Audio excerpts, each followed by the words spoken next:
Հունիս ամսին Նինոցմինդայի Ռաֆայել Ջավախ կրթամշակութային կենտրոնում կսկսվի բակային ճամբարը։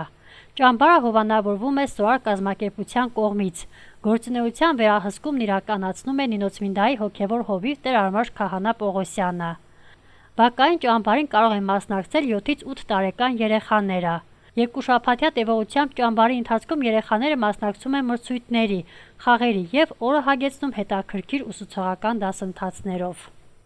Սոար բարեգործական կազմակերպությունն է, որը ծնողազուրկ երեխաների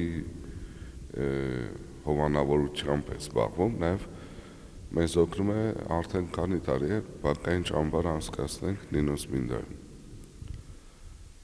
Եվ այս տարի է նույնպես կսկսենք բակային ճամբարը մեկնարկի, կսկսի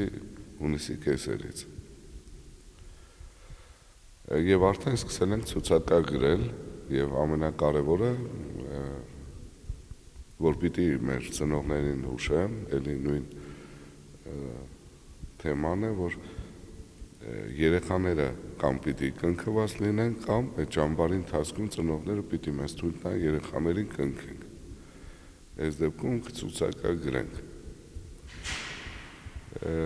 Սա շատ կարևոր պայման է մեր եկեղեցում, որ երեխան լինի կնքված, եւ մենք էլ ամեն ինչ անում ենք, որ մեր երեխաները կնքվեն,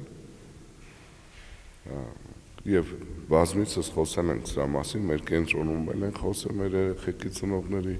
հետ դրա մասին, որ շատ մեծ ուշադրություն դարձնեն դրան եւ իրենց երեխային կնքեն, որ դառնա մեր եկեղեցու հետևորդ, որից հետո արդեն կարողանանք մենք այդ երեխաների հետ զբաղվել։ Եվ հեսա պիտի խնդրեմ, որ զանգեն, գան, որ հանդիպեն, որպեսզի իրենց երեխաներին բերեն, ցուցակագրեն,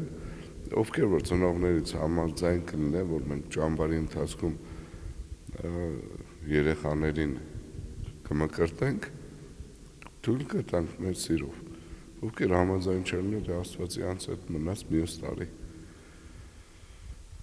Եվ յուրաքանչյուր արդեն ճամբար, որ ուղարկենք, դա սկզբունք է դառնում մեզ համար, սկզբունք ենք որդեգրում Նինոցմինդայում, որ այո, պիտի առաջնահերթ այս խնդիրը լուծվի մեզ համար։ Շատերը մտածում են, դե թող գա պսակի առաջ, լավ որ այդ պսակը չլինի երեխեք անկնում, պիտի մնան։ Չէ՞ որ այս եկեղեցու հետ քրիստոնեությունը սկսվում է մկրտությունով։ Դե իրենց գործն է, ես որևէ մեկին չեմ կարող ստիպել, բայց կարող եմ այնպես անել, որ երեխաներից շատերը մկրտվեն։